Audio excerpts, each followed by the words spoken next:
Shalom Bapak Ibu Saudara-saudaraku yang terkasih dalam Tuhan Yesus Kristus. Selamat pagi, salam sejahtera untuk kita semua, dimanapun saudara-saudara berada. Selamat berjumpa kembali di Renungan Kristen pada pagi hari ini. Kiranya saudara semua dalam keadaan sehat selalu, dan semoga damai dan sukacita oleh Roh Kudus melimpah dalam hati dan kehidupan saudara semua. Sebelum kita mendengarkan renungan firman Tuhan pada pagi hari ini, mari terlebih dahulu kita berdoa. Segala pujian, syukur dan hormat serta kemuliaan bagi Allah Bapa kami, Allah yang kudus, Allah yang kekal, Allah yang mulia, Allah yang ajaib, Allah yang kami tinggikan dan kami agungkan di dalam nama Tuhan Yesus Kristus. Kami mengucap syukur Tuhan oleh karena pertolongan-Mu di sepanjang kehidupan kami hingga pada hari ini ya Bapa. Kami boleh ada sebagaimana kami ada, semua karena berkat dan anugerah Tuhan dalam kehidupan kami. Pada pagi hari ini ya Tuhan, kami akan mendengarkan firman-Mu. Berilah kami pengetahuan, hikmat untuk dapat memahami firman-Mu, dan ajar kami untuk dapat melakukan firman-Mu di sepanjang kehidupan kami. Berfirmanlah ya Tuhan, kami sudah siap mendengarkan firman-Mu. Di dalam nama Tuhan Yesus Kristus kami berdoa. Amin. Bapak Ibu Saudaraku yang terkasih, ayat renungan kita pada pagi hari ini terdapat dalam kitab Kolose pasal 2, ayat 7 yang berkata demikian. Hendaklah kamu berakar di dalam Dia dan dibangun di atas Dia. Hendaklah kamu bertambah teguh dalam iman yang telah diajarkan kepadamu, dan hendaklah hatimu melimpah dengan syukur. Bapak Ibu Saudaraku yang diberkati Tuhan, sejak manusia jatuh dalam dosa, masalah menjadi bagian dalam kehidupan. Persoalan hidup datang silih berganti, datang dan pergi dalam perjalanan kehidupan kita. Terkadang karena beratnya permasalahan, dalam hati sering kita bertanya, mengapa saya harus mengalami kesulitan yang sedemikian berat, sementara orang lain hidupnya bisa senang? Mengapa saya harus bekerja keras sampai kadang harus lembur, sementara orang lain sudah pulang ke rumahnya? Mengapa saya selalu menjadi karyawan, sementara orang lain bisa menjadi usahawan sukses? Mengapa saya harus naik angkutan umum, sementara orang lain merasa nyaman dengan kendaraan pribadinya? Oleh sebab itu, ada terkadang kita menyalahkan orang sekitar, keadaan, bahkan menyalahkan Tuhan atas setiap masalah yang terjadi dalam kehidupan kita. Dalam situasi seperti ini, tanpa kita sadari, hati kita perlahan dipenuhi oleh rasa tidak puas, iri hati, kecewa dan putus asa, karena kita membiarkan perbandingan dengan orang lain menguasai pikiran dan perasaan kita. Padahal setiap kehidupan memiliki pergumulannya masing-masing yang tidak selalu terlihat di permukaan. Dan ketika kita terus menatap hidup orang lain tanpa bersyukur atas apa yang Tuhan percayakan kepada kita, maka kita sedang menutup mata terhadap karya Tuhan yang sesungguhnya sedang Ia bentuk di dalam hidup kita. Sebab justru melalui proses yang berat inilah Tuhan sedang mengajar kita tentang ketekunan, kesabaran, kerendahan hati dan iman yang semakin dikuatkan dari hari ke hari. Tetapi pernahkah kita bertanya, adakah orang lain yang hidupnya lebih susah dari kita? Adakah orang lain yang tidak punya pekerjaan sama sekali sampai mereka rela bekerja apapun? Adakah orang yang bahkan untuk naik angkutan umum saja mereka tidak mampu bayar, sehingga mereka kadang rela jalan kaki? Pertanyaan yang perlu kita renungkan adalah kenapa kita selalu melihat ke atas dan tidak pernah melihat ke bawah. Saat kita mulai belajar melihat ke bawah, sesungguhnya Tuhan sedang melatih hati kita untuk memiliki empati, rasa belas kasihan, dan kepekaan rohani, supaya kita tidak lagi terjebak dalam keluhan yang melemahkan iman, tetapi justru dibangun untuk menghargai setiap berkat kecil yang selama ini sering kita anggap biasa.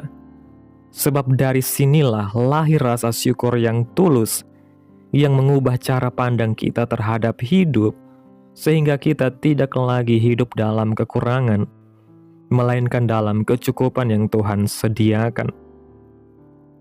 Penulis kitab Pengkhotbah mengatakan, siapa mencintai uang tidak akan puas dengan uang, dan siapa mencintai kekayaan tidak akan puas dengan penghasilannya. Ini pun sia-sia. Dapat Bapak Ibu baca dalam Pengkhotbah pasal 5 ayat 9.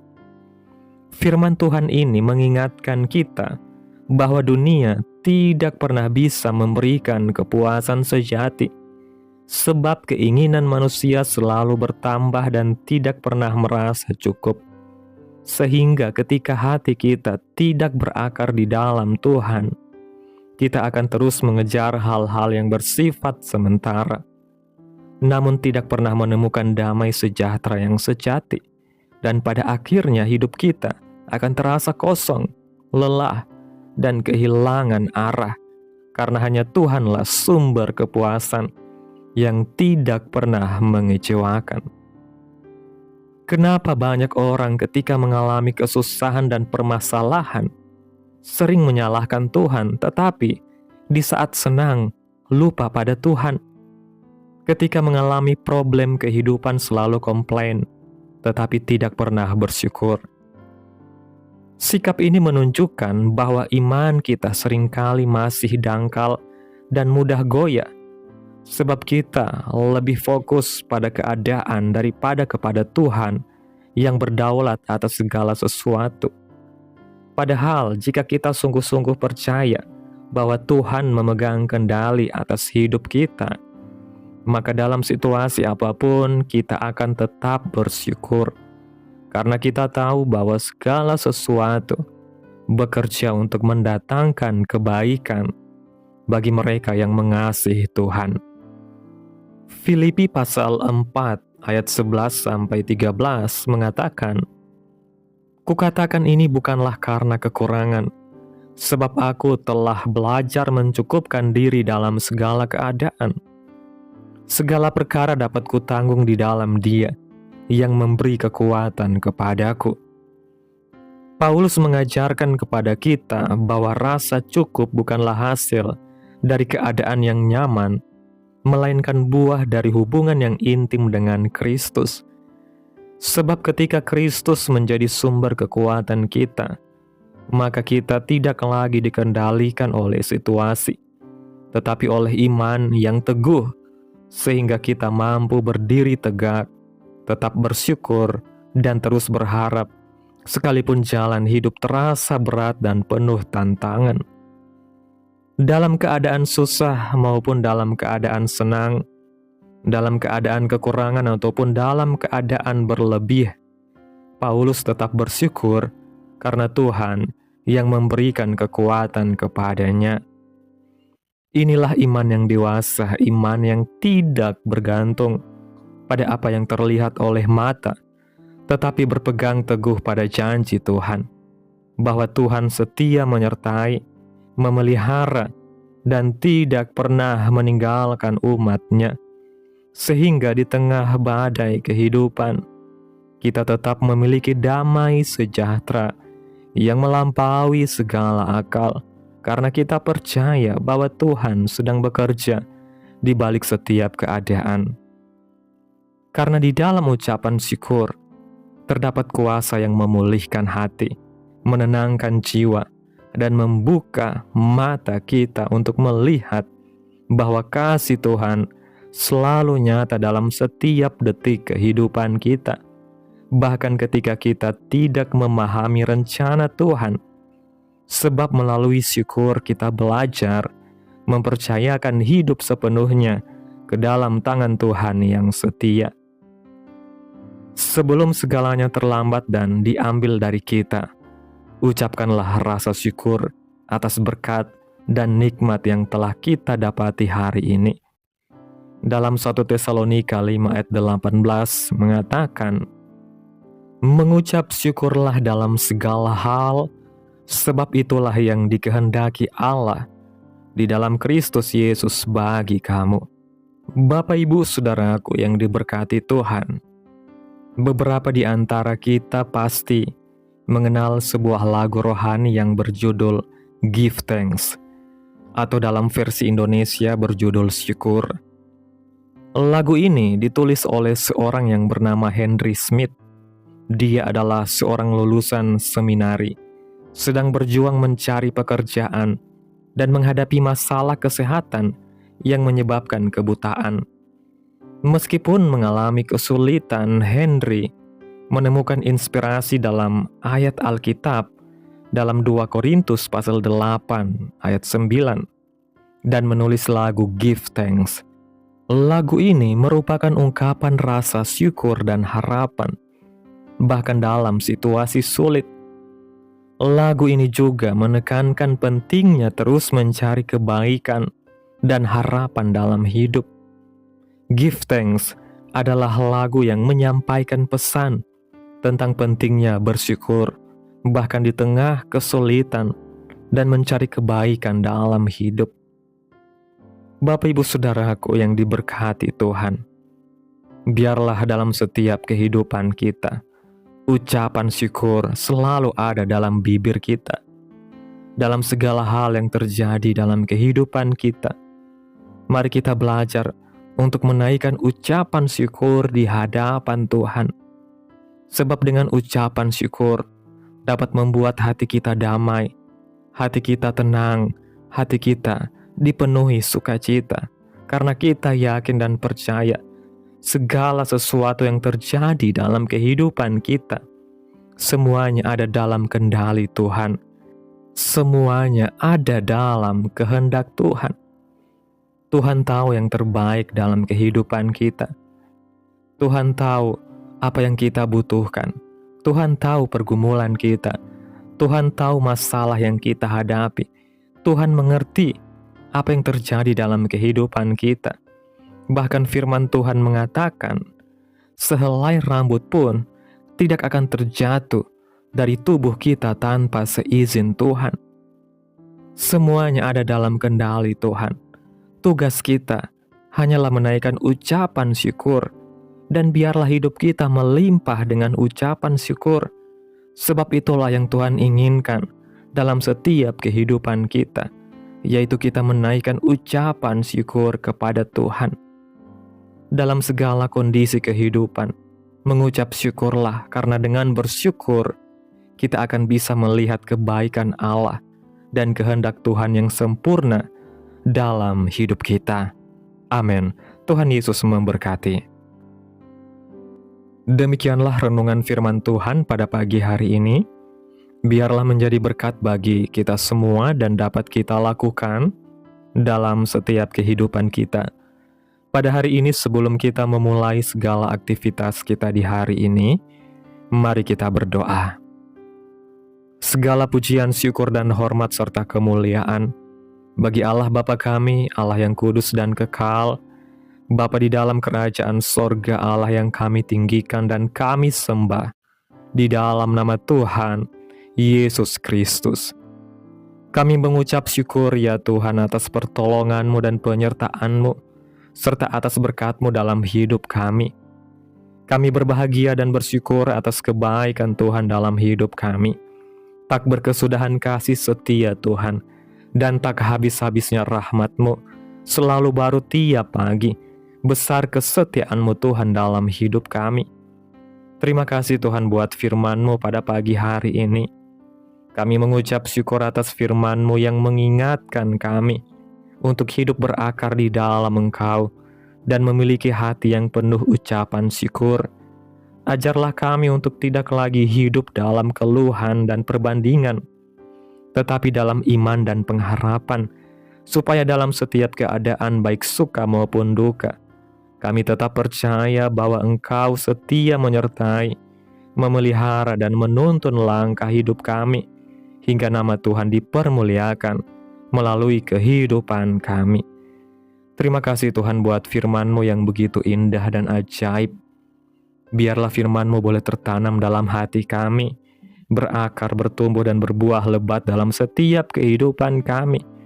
Dan biarlah firman-Mu terus menyegarkan jiwa kami, menghidupkan hati yang lemah dan lesu, dan membangkitkan harapan dan kasih.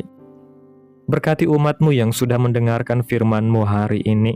Berkati di setiap saat, tempat dan kondisi hidup umat-umat-Mu, agar senantiasa selalu merindukan dan membutuhkan firman Tuhan sebagai pelita kebenaran yang memerdekakan dan penghiburan yang menguatkan.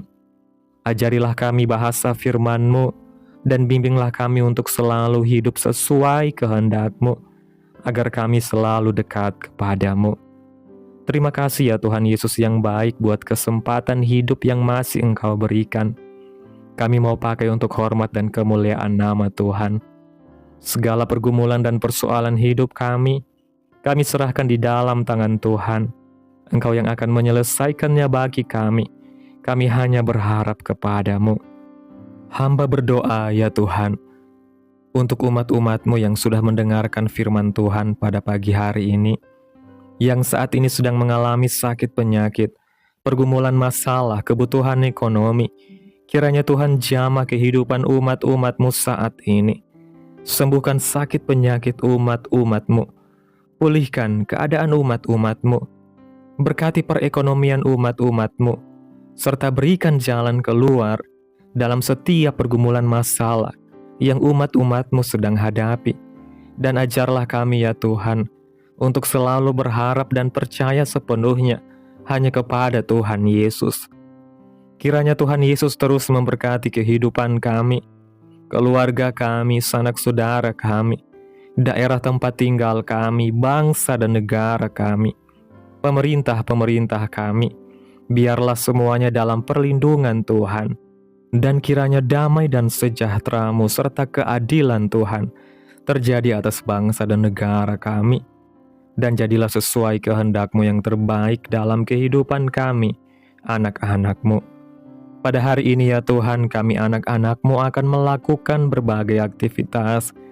Kami akan bekerja dan menjalankan setiap tugas dan tanggung jawab kami. Kiranya Tuhan yang mampukan. Kami serahkan seluruh rencana dan agenda hari ini ke dalam tangan Tuhan, biar Tuhan yang berkarya, dan biarkan semua rencana sesuai dengan kehendak-Mu. Tutup bungkus kami oleh kuasa-Mu Tuhan. Hindarkan kami dari segala kecelakaan, mara bahaya, sakit penyakit, orang-orang jahat, kuasa-kuasa kegelapan, iblis, bencana-bencana alam, hal-hal yang tidak kami inginkan. Tuhan singkirkan, Tuhan jauhkan, Tuhan hancurkan hanya di dalam nama Yesus. Ampuni dosa dan kesalahan kami ya Tuhan. Jadikan kami pribadi yang lebih baik setiap harinya. Jagai kehidupan keluarga kami, berikan kami kesehatan, dan tuntun kami untuk terus berada di jalan-Mu yang benar. Terima kasih ya Tuhan Yesus yang baik, inilah yang menjadi doa kami. Mari bersama kita berdoa. Bapa kami. Bapa kami yang di sorga, dikuduskanlah nama-Mu. Datanglah kerajaan-Mu, jadilah kehendak-Mu di bumi seperti di sorga. Berikanlah kami pada hari ini makanan kami yang secukupnya. Dan ampunilah kami akan kesalahan kami, seperti kami juga mengampuni orang yang bersalah kepada kami. Dan janganlah membawa kami ke dalam pencobaan, tetapi lepaskanlah kami daripada yang jahat. Karena Engkaulah yang mempunyai kerajaan, dan kuasa dan kemuliaan, sampai selama-lamanya. Amin. Terimalah berkat Tuhan. Tuhan memberkati engkau dan melindungi engkau. Tuhan menyinari engkau dengan wajah-Nya dan memberi engkau kasih karunia. Tuhan menghadapkan wajah-Nya kepadamu dan memberi engkau damai sejahtera. Terimalah berkat Tuhan di dalam nama Tuhan Yesus Kristus. Amin. Selamat pagi, selamat beraktivitas. Tuhan Yesus memberkati.